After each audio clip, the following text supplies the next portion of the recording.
नमस्कार साथियों। आज मैं आपको संविधान के 22 के 22 भागों के बारे में बताऊंगा। जैसा कि आपको पता है कि भारतीय संविधान में मूलतः 22 भाग हैं, 395 अनुच्छेद हैं और 12 अनुसूचियां हैं। भारतीय संविधान के पहले भाग में संघ और उसके राज्य क्षेत्र के बारे में बताया गया है। राज्य क्षेत्र के बारे में बताया गया है, जो कि अनुच्छेद 104 में बताया गया है। भाग 2 में नागरिकता के बारे में बताया गया है। नागरिकता के बारे में बताया गया है, अनुच्छेद 5 से लेकर 11। भाग 3 में मूल अधिकारों के बारे में बताया गया है।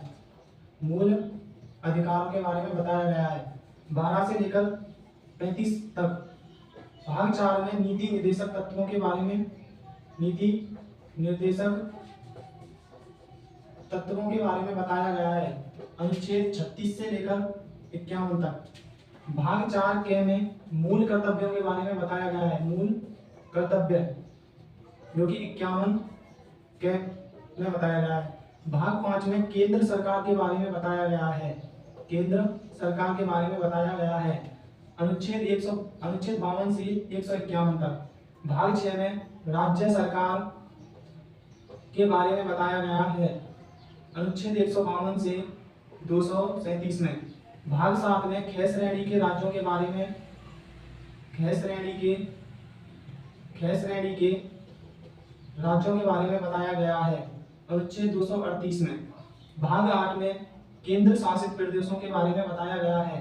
केंद्र शासित प्रदेशों के बारे में बताया गया है, अनुच्छेद 239 से अनुच्छेद 242 तक।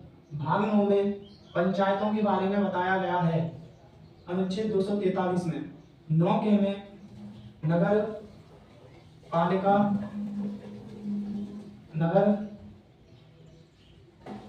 पालिका के बारे में बताया गया है, अनुच्छेद 243 के में। 9 खे में सहकारी सोसाइटियों के बारे में बताया गया है। सोसाइटी के बारे में बताया, अनुच्छेद 243 खे। भाग 10 में सूचित जाति व जनजातियों के बारे में बताया गया है, अनुच्छेद 244 में। भाग 11 में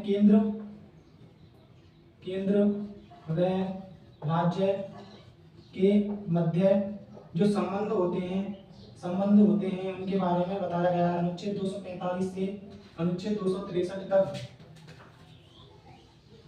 भाग 12 में वित्त व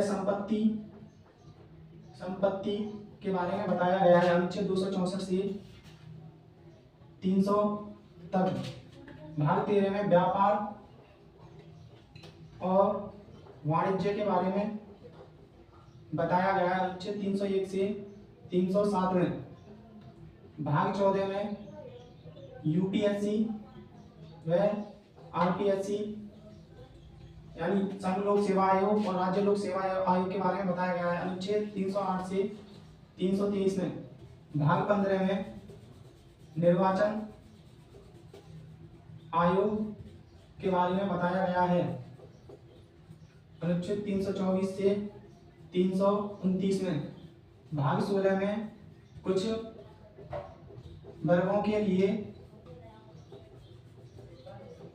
विशेष उपबंधों के बारे में बताया गया है। उपबंध के बारे में बताया गया, अनुच्छेद 330 से 343 तक 342 तक। भाग 17 में हमारी जो राजभाषा है, राजभाषा के बारे में बताया गया है, अनुच्छेद 343 से 351 तक। भाग 18 में आपातकाल के बारे में बताया गया है, अनुच्छेद 352 से 360 तक। भाग 19 में प्रक्रिया के बारे में बताया गया है, अनुच्छेद 361 से 367 तक। भाग 20 में संविधान संशोधन के बारे में बताया गया है, अनुच्छेद 368 में। भाग 21 में अस्थायी संक्रमणकालीन